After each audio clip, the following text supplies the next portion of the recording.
I grew up reading the Goosebumps books. While not all of them are exactly well written, they are a staple of my childhood and surely influenced me as a writer. The protagonists were almost never memorable, but the creature designs and the plots themselves could be quite good. Some of the stories, such as Chicken Chicken, were truly frightening and stick with me even to this day.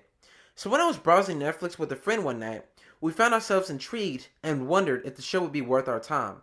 We weren't disappointed. Without further ado, let's look at the third episode for the Goosebumps TV show, The Girl Who Cried a Monster. It begins like so many other Goosebumps stories do, with our protagonist being a little shit. Lucy Dark, who by the way has a badass last name, teases her brother with the existence of make-believe monsters, but what she doesn't know is that there's one even closer to home than she realizes. After Mrs. Dark scolds Lucy's bad behavior, she sends her off to visit her librarian, Mr. Mortman. Mr. Mortman and Lucy discuss her latest read, the literary classic Black Beauty, of which Lucy is not a fan. If there's no monsters in the novel, she's not enjoying herself. Mortman tells her to go grab another book, so Lucy scoops up Frankenstein. Mr. Mortman roasts Lucy, saying Frankenstein is another classic. If she can't appreciate Black Beauty, how could she appreciate Frankenstein? Lucy is undeterred. This book has a monster in it. Lucy's friend Aaron asks Mr. Mortman how cool it would be if monsters really existed, which leads to the biggest laugh of the entire episode.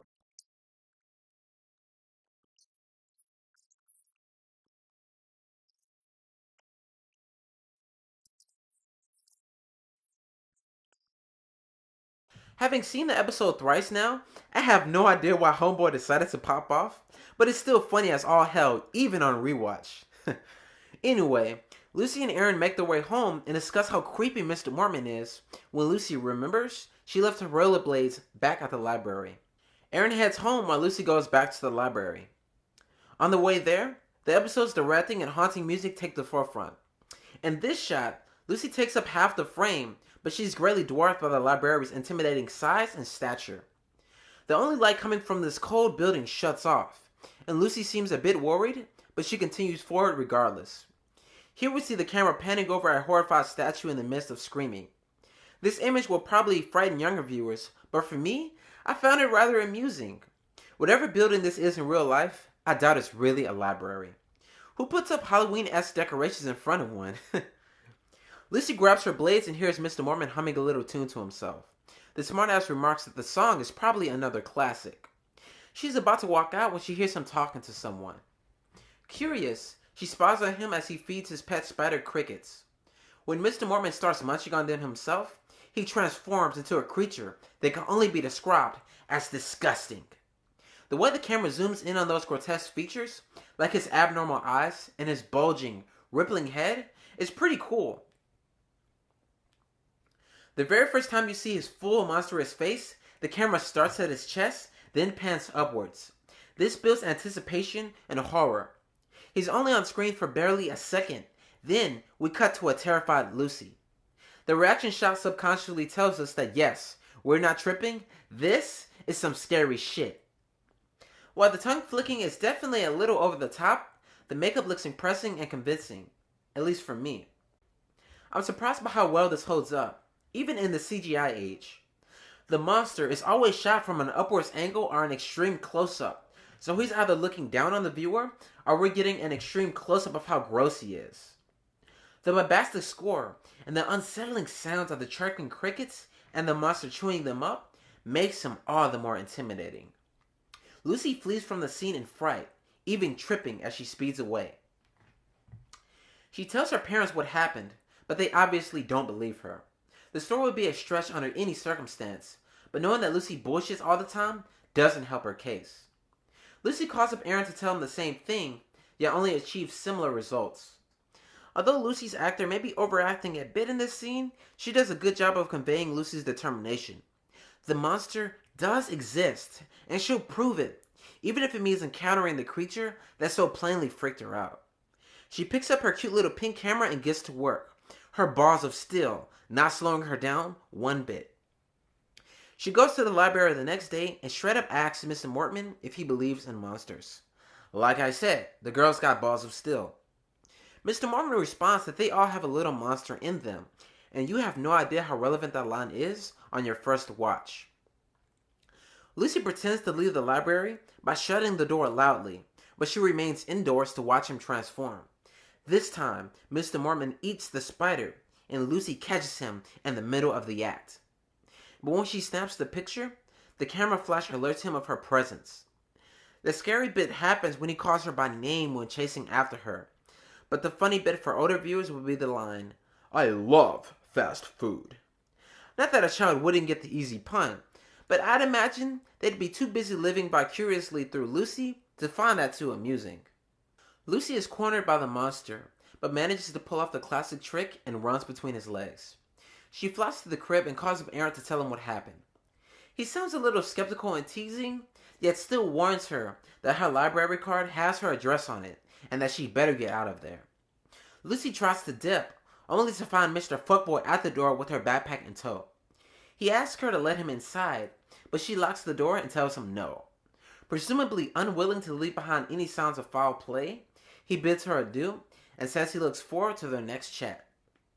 Lucy tells her parents what happened, and they remark that it was quite nice of the guy to drop off her shit when he lives all the way across town. Lucy gives them puppy dog eyes, and with enough convincing, manages to get them to go develop the film of her camera, only to run into Mr. Mortman once again. I love this close-up of her eye before the little reveal. His quiet and calm demeanor makes for a nice contrast with his loud and over-the-top transformation. The dude gives about as many fucks as Lucy does, choosing to confront her in front of her parents, but this act leads to his downfall. Lucy's seemingly oblivious parents give some thanks for bringing Lucy her backpack, and he says it was no problem. Her house is on the way to his crib. The parents give themselves a look I found a bit confusing on my first watch, then invite him over for dinner as thanks. A cool Mr. Mortman accepts, then looks Lucy in the eye and tells her that it's been quite a while since he's had a home-cooked meal. The Darks develop the film, and it turns out Mr. Mormon isn't in the picture at all, which Lucy says proves that he's a monster. This is a bit of a plot hole. If Mr. Mormon can't show up in photographs, he had no reason to be concerned about this picture. Alas, he may not have been aware of this ability, or he just wanted to confront the girl who was so intent on exposing him when he was doing nothing but eating insects. Perhaps pursuing a bigger target was thrilling to him. Lucy's mom is unconcerned and simply tells Lucy to act on her best behavior when he comes over for dinner. Now let's take a closer look at this camera shot right here. The color palette here is homely. Notice Lucy's bright purple shirt, Mrs. Dark's blue shirt, the green at the right edge of the screen, the colorful curtains in the background, and the warm yet dim light at the top of the frame. The classical music puts me at ease, but the moment Mr. Mortman and Mr. Dark enter the home, things take a turn for the sinister. 1 second we see them flicker past the window, the next they're inside the house. For an instant, their figures are nothing more than silhouettes, and everything has a red tint to it. The change in color palette changes the feel of the music, which is now a little unsettling. Mr. Mormon greets Mrs. Dark and their son Randy, finally wearing different clothes for the first time in the episode. He previously wore a muted green shirt and a brown vest, which matched his monstrous persona quite nicely. Now, however, he's in a bright multicolored blue vest and a white shirt, which makes him seem all the more innocent. He has no idea what's in store for him. Notice how the light is flickering on all of the adults' faces, making the scene even more creepy. Mrs. Dark tells Lucy to offer him up a meatball, and a shaken Lucy does so. I love how his large arm reaches into the frame, once again showcasing that he's way bigger than our little hero. He's pleased by the taste, then asks the Darks what's for dinner. Then comes the biggest twist. Dinner is Mr. Mortman. A stunned Lucy and a curious Robert look on as their parents transform and devour Mr. Mortman whole. Here, we cut between looking at the Darks through Mr. Mortman's terrified eyes to looking down at Mr. Mortman from the Darks' perspective. This is the first time in the entire episode that we're looking down on Mr. Mortman, as the position of power has finally shifted. Mrs. Dark wipes off her husband's mouth as he tells his children that they can't let anybody know of their monstrous origin. Then comes the next big surprise. Lucy says nonchalantly, "We know that." And now, the previous events of the episode are recontextualized. Lucy's so courageous when dealing with Mr. Mortman because she's a monster herself. The Darks normally invite Mr. Mortman over to straight up murder him.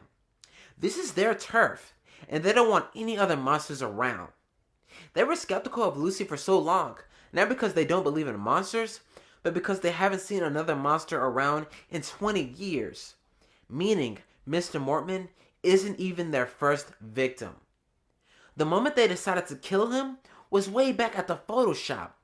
The little smile they gave each other was when they realized he was lying through his teeth, and they'd probably have a nice serving of monster meat in their bellies by the end of tomorrow night. And the shocked look on Lucy's face when they were eating her old librarian, it wasn't entirely of fright, but also of surprise. Her parents were thinking way ahead of her, and she didn't even know it. This dark episode ends on a surprisingly lighthearted note. A monster appears outside the window, much to Randy's horror. The Darks are about to transform and fight him off, but the monster turns out to just be young Aaron dicking around. He asks them what's up, and they tell him they just finished dinner. The cool cat is like, "Damn, bad timing, but yo, what's good with dessert?"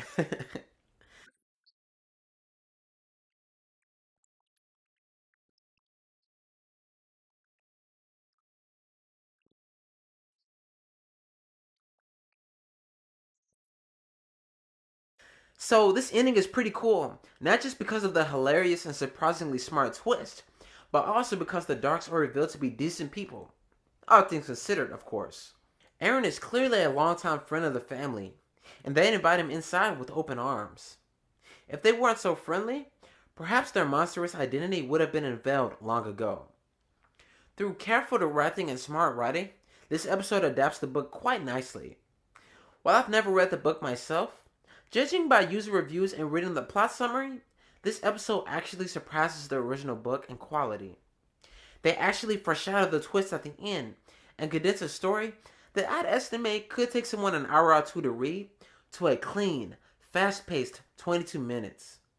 I look forward to seeing if the rest of this horror-focused Twilight Zone for kids is as fun as this third episode was.